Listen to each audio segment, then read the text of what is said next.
Hey guys, welcome back to my channel. My name is Ashutosh और आज के lesson में हम लोग पढ़ने वाले हैं पावर शेयरिंग। चैप्टर 1 है ये, political science, class 10th NCERT का।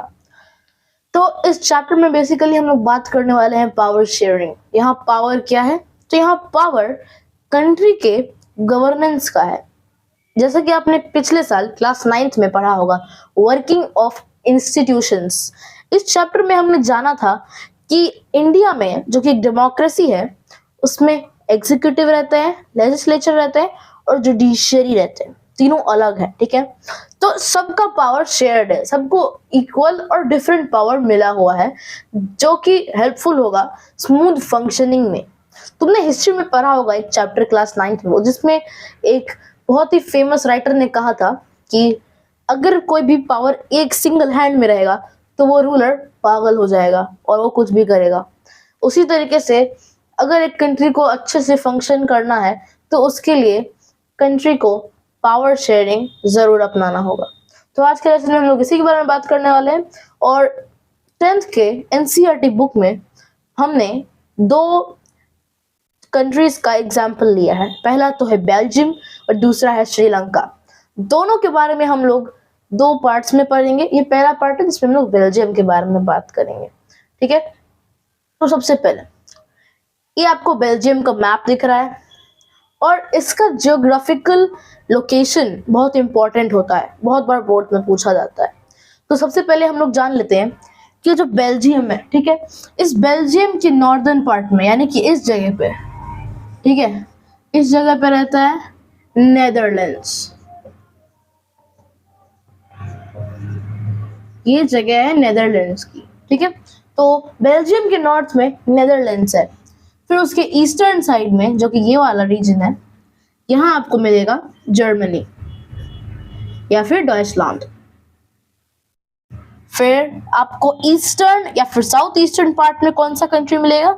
आपको मिलेगा यहाँ पे फ्रांस, ठीक है।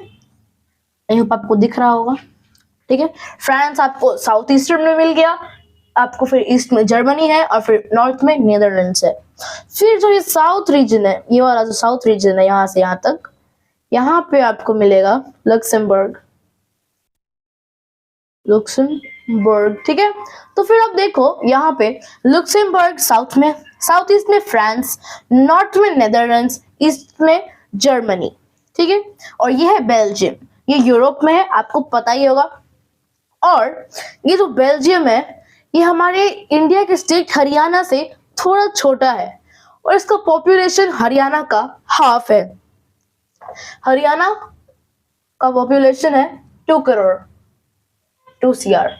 तो यहाँ पे बेल्जियम का कितना हो जाएगा? बेल्जियम का यहाँ पे अप्रोक्सीमेटली 1 करोड़ पॉपुलेशन है और काउंटिंग। उससे लेस भी हो सकता है, उससे ज्यादा भी हो सकता है। It is approx 1 crore. तो ये जो नेदरलैंड्स, जर्मनी और फ्रांस है, यही सब मिलकर एथनिक कॉम्पोजिशन बनाए हैं बेल्जियम का। वेल, ये एथनिक कॉम्पोजिशन क्या होता है? तो एथनिक एक टर्म है, वो उसका मतलब होता है कि किसी विद इन अ कंट्री अगर कोई कम्युनिटीज, डिफरेंट कम्युनिटीज सेपरेटेड है on the basis of their culture और रिलीजन और लैंग्वेज, तो उसे हम लोग एथनिक ग्रुप कहते हैं। तो बेल्जियम में 3 एथनिक ग्रुप थे, ठीक है। पहला था डच स्पीकिंग, दूसरा था फ्रेंच स्पीकिंग और तीसरा था जर्मन स्पीकिंग। तो जो जर्मन स्पीकिंग थे वो जर्मनी के बिल्कुल इधर, यानी कि बेल्जियम के ईस्टर्न पार्ट में मिल जाते थे। और आपको पता है कि जर्मन स्पीकिंग का कॉम्पोजिशन, जर्मन स्पीकर्स का composition only 1% of Belgium's population, यानी कि जो जर्मन स्पीकिंग थे उनका जो पॉपुलेशन था वो 1% of the total population of Belgium. उसके बाद आता है डच स्पीकिंग, जो कि नॉर्दर्न बेल्जियम में है। और नीदरलैंड्स में आपको पता ही होगा कि डच लैंग्वेज बोला जाता है। तो नॉर्दर्न बेल्जियम के जो लोग थे वो डच से इंस्पायर होके डच लैंग्वेज यूज करते हैं, बोलते हैं। तो ये एरिया, नॉर्दर्न पार्ट जहां पर डच बोला जाता है, इसे हम क्या कहते हैं? इसे हम कहते हैं फ्लेमिश रीजन, ठीक है। इसे हम कहते हैं फ्लेमिश रीजन। और इसका जो कॉम्पोजिशन है वो है 59% ऑफ बेल्जियम्स पॉपुलेशन। ये किसका है? डच स्पीकिंग, ठीक है, ये है डच स्पीकिंग पब्लिक का या फिर पीपल जो कि वहां रहते हैं। फिर जो ये साउदर्न पार्ट है जहां पे लोग फ्रेंच बोलते हैं, उसे हम क्या कहते हैं? इसे हम कहते हैं वलोनिया रीजन। वलोनिया, इसका कॉम्पोजिशन क्या है? 40% ऑफ बेल्जियम्स पॉपुलेशन, ठीक है। तो ये तो बात रहा बेल्जियम के एथनिक कॉम्पोजिशन के बारे में, है ना।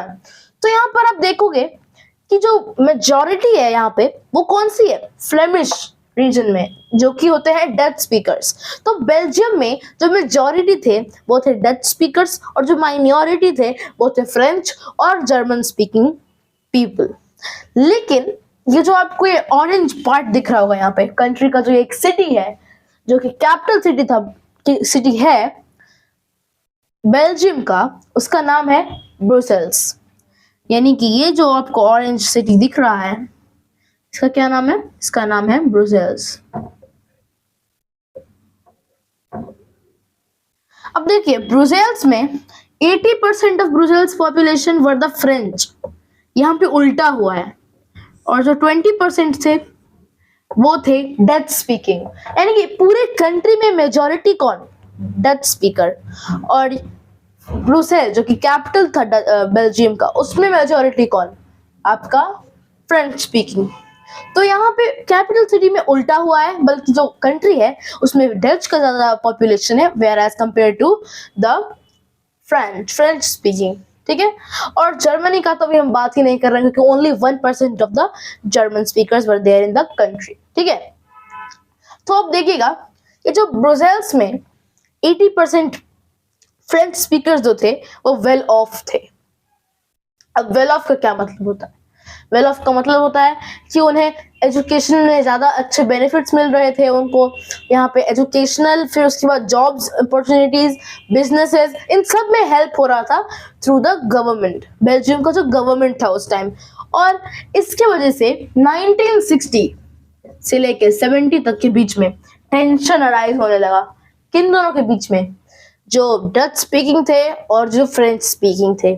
इसके वजह से जो लोग थे, बेल्जियम जो गवर्नमेंट थी, उन्होंने कुछ बहुत ही सीरियस स्टेप्स लिए। चलिए उसके बारे में बात करते हैं। मैं बोर्ड को यहाँ पे इरेज कर लेता हूँ जल्दी से। तो गाइस अगर आपको अभी तक वीडियो अच्छा लग रहा हो तो प्लीज़ लाइक करिएगा, चैनल पर नहीं है तो सब्सक्राइब करिएगा, और इस वीडियो को ज़्यादा से ज़्यादा शेयर करिएगा ताकि 10th के सभी बच्चों को इसके बारे में पता चल सके, ठीक है। तो अब हम लोग बात करने जा रहे हैं कैसे बेल्जियम के गवर्नमेंट ने ये टेंशन्स को बड़ा होने से पहले बचा लिया, यानी कि बेल्जियम को बचा लिया। अब वो मैं क्यों बोल रहा हूँ कि उन्होंने बचा लिया, क्योंकि वो आप आगे पढ़ने वाले हो इसमें, श्रीलंका के स्टोरी में, कि वहाँ उन्होंने मेजॉरिटेरियनिज्म पे ज़्यादा फोकस किया और पावर शेयरिंग नहीं की। और यहाँ पे आप देखने वाले हो कि पावर शेयरिंग से कितना हेल्प मिलने वाला है बेल्जियम को। तो सबसे पहले हम लोग अगर बात करें, ठीक है, सबसे पहले क्या हुआ, जो कॉन्स्टिट्यूशन था बेल्जियम का, सबसे पहला पॉइंट, वो 4 टाइम्स चेंज हुआ, यानी कि इट गॉट अमेंडेड। अमेंडेड ज़्यादा अच्छा वर्ड है, क्योंकि कॉन्स्टिट्यूशन के बारे में हम लोग हमेशा अमेंडमेंट के ही बारे में फोकस करते हैं। तो जो कॉन्स्टिट्यूशन था बेल्जियम का, वो 4 बार अमेंडमेंट हुआ, उसमें 4 चेंजेस आई। बिटवीन कब? बिटवीन 1970s टू 1993, इस बीच इन्होंने ये सब कुछ किया है, ठीक है। तो पहला तो रहा ये। उसके बाद सेकेंड जो था, जो सेंट्रल गवर्नमेंट थी बेल्जियम की, जैसे यहाँ भी सेंट्रल गवर्नमेंट होता है पूरे कंट्री पे फोकस देता है, तो जो सेंट्रल गवर्नमेंट था उन्होंने मेक श्योर किया था कि जो लेजिस्लेटिव असेंबली था उसमें equal number of Dutch and French speaking communities होने चाहिए, यानी कि इक्वल नंबर ऑफ डच और फ्रेंच स्पीकिंग मिनिस्टर्स होने चाहिए। कहाँ? उस पार्लियामेंट में, ताकि इक्वालिटी रहे, है ना।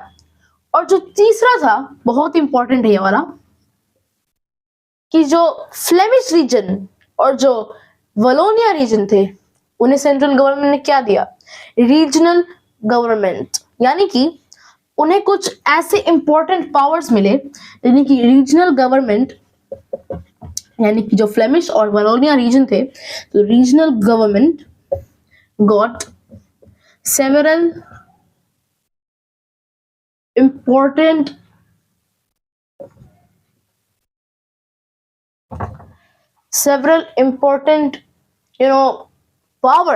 important powers of the central government of the power of central, यानी कि सीजी मैं लिख देता हूँ यहाँ पे शॉर्ट फॉर्म में, सेंट्रल गवर्नमेंट। इसका मतलब ये है कि जो सेंट्रल गवर्नमेंट थे उन्होंने इन दोनों रीजनल गवर्नमेंट को कुछ इंपॉर्टेंट पावर्स दिए जिससे वो लोग खुद में फंक्शनिंग कर सकते हैं। और एक बहुत इंपॉर्टेंट टर्म इसी में रहेगा कि जो रीजनल गवर्नमेंट थे वो सेंट्रल गवर्नमेंट के सबऑर्डिनेट नहीं थे। सबऑर्डिनेट का क्या मतलब होता है, तो सबऑर्डिनेट यहाँ पे इसका मतलब है कि वो अकाउंटेबल नहीं थे सेंट्रल गवर्नमेंट को और वो जो चाहे कर सकते थे अपने रीजन में। तो ये था कि इस पूरे पॉइंट में यही बताया गया है कि रीजनल गवर्नमेंट्स को पावर्स मिले कुछ जो सेंट्रल गवर्नमेंट्स के पास थे, और जो सेंट्रल गवर्नमेंट था अब वो कुछ भी हो जाए रीजनल गवर्नमेंट के बारे में कुछ जान नहीं सकता था। ठीक है, इसके बाद एक और पॉइंट था नंबर 4। ये सब पॉइंट बहुत इंपॉर्टेंट है, आपके बोर्ड्स में आ सकते हैं, तो इसे अच्छे से आप याद कर लें या फिर नोट डाउन कर लें, इलेबोरेट करके अपने नोट्स में, है। फिर इसके बाद यहाँ पे क्या हुआ कि जो सेंट्रल गवर्नमेंट के बाद एक आया है रीजनल गवर्नमेंट, और जो रीजनल गवर्नमेंट था उसमें क्या था, उसमें भी रीजनल गवर्नमेंट में भी equal number of ministers, equal number of ministers थे। ठीक है, तो ये था इसका चौथा पॉइंट। और एक और पॉइंट था जो था, ये पॉइंट मेरे हिसाब से एक बहुत ही इंपॉर्टेंट पॉइंट है, क्योंकि हमने तब से बात कर लिया फ्रेंच स्पीकिंग के बारे में, फिर हमने बात किया यहाँ पर डच स्पीकिंग के बारे में, अभी तक हमने जर्मन स्पीकर्स के बारे में कुछ बात नहीं किया है ना। तो आप देखोगे for German speakers, not only for German speakers but also for French and Dutch speaking people, German people के साथ साथ एक कम्युनिटी गवर्नमेंट फॉर्म हुआ। अब वो क्या था, देखिए ऐसा जरूरी नहीं है कि जो ब्रुसेल्स था, मान लीजिए मैं एक रफ डायग्राम बनाता हूँ यहाँ पे बेल्जियम का, तो यहाँ पे था आपका जर्मन स्पीकिंग पीपल, तो जरूरी नहीं है कि ये इसी रीजन में रहेंगे, ये यहाँ भी रह सकते हैं, यहाँ भी रह सकते हैं और यहाँ भी रह सकते हैं। ठीक है, तो कहीं भी रह सकते हैं, बट वो लोग अपने कम्युनिटी में रहेंगे, कम्युनिटी गवर्नमेंट में। जो यहाँ 5th पॉइंट होगा वो होगा कि central government made community governments for each of the ethnic groups.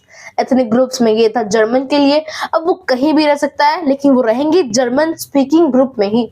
Similarly अगर यहाँ पे फ्लेमिश रीजन में अगर कोई फ्रेंच स्पीकर है तो वो रहेगा फ्रेंच स्पीकिंग कम्युनिटी में ही, मगर वो रह रहा कहाँ है, फ्लेमिश रीजन में, तो उससे फर्क नहीं पड़ता, आप कंट्री के किसी भी कोने में रहिए, आप रहिएगा उसी कम्युनिटी में जिसके एथनिक कॉम्पोजिशन के आप ओरिजिनली हो। ठीक है, तो ये था बेल्जियम का सारा एथनिक कॉम्पोजिशन, और कैसे वो जो टेंशंस अराइज हुए थे तीनों एथनिक कॉम्पोजिशंस वाले ग्रुप के साथ, वो कैसे गवर्नमेंट ने सॉर्ट आउट किया थ्रू पावर शेयरिंग। बिल्कुल यहाँ पे पावर शेयरिंग ही हुआ है, आप देख लें यहाँ पे सबसे पहले तो 4 बार कॉन्स्टिट्यूशन अमेंड हुआ है, उसके बाद आप देख सकते हो कि सेंट्रल गवर्नमेंट के बाद रीजनल गवर्नमेंट, उसके बाद कम्युनिटी गवर्नमेंट। तो ये सब स्टेप्स कैसे हो, जैसे वर्किंग ऑफ इंस्टीट्यूशंस पे भी क्या था, लोकसभा राज्यसभा ऐसे अलग अलग थे, उसी तरह यहाँ भी रीजनल गवर्नमेंट, कम्युनिटी गवर्नमेंट और कैपिटल गवर्नमेंट यानी कि सेंट्रल गवर्नमेंट हुआ करते थे। ठीक है, और एक और बात, हाँ, एक कैपिटल गवर्नमेंट फॉर्मेशन भी हुआ था जिसमें equal number of Dutch, German and French speaking लोग थे। तो ये भी आप इसमें एक और पॉइंट ऐड कर लेना कि capital government, CA.G, capital government. ठीक है गाइस, और आपको जानकर बहुत हैरानी होगा कि जो सिचुएशन था बेल्जियम में उस टाइम, अब बेल्जियम बहुत ही स्मूथ रनिंग कंट्री बन चुका है, उसका गवर्नमेंट काफी शानदार काम कर रही है। उसका एक प्राइम एग्जांपल है, जब यूरोप का यूनियन बना था, यूरोपियन यूनियन, उसका हेडक्वार्टर्स बेल्जियम के ब्रुसेल्स में ही है। जी हाँ, जो यहाँ पे कैपिटल है इसका ब्रुसेल्स। यहाँ पे यूरोपियन यूनियन का हेडक्वार्टर है। तो ये बताता है कि पावर शेयरिंग से आप कितना ज्यादा डेवलपमेंट कर सकते हो। आज की वीडियो में बस इतना ही, मिलते हैं अगले वीडियो में। अगले पार्ट में हम लोग बात करने वाले हैं श्रीलंका के बारे में और प्रॉब्लम्स इन श्रीलंका और एकोमोडेशन, कैसे गवर्नमेंट ने क्या किया, मेजोरिटेरियनिज्म के बारे में जानेंगे, फिर श्रीलंकन तमिल्स, फिर सिन्हालीज, इन सब के बारे में हम लोग डिटेल में बात करने वाले हैं। पर आज के लिए बस इतना ही, मिलते हैं अगले वीडियो में। टिल देन लाइक, शेयर और सब्सक्राइब जरूर करिएगा अगर नहीं हो, और अगर और वीडियो देखना है तो 10th का मैं इस बार सब सिलेबस कवर कराऊंगा। Thank you and have a nice day.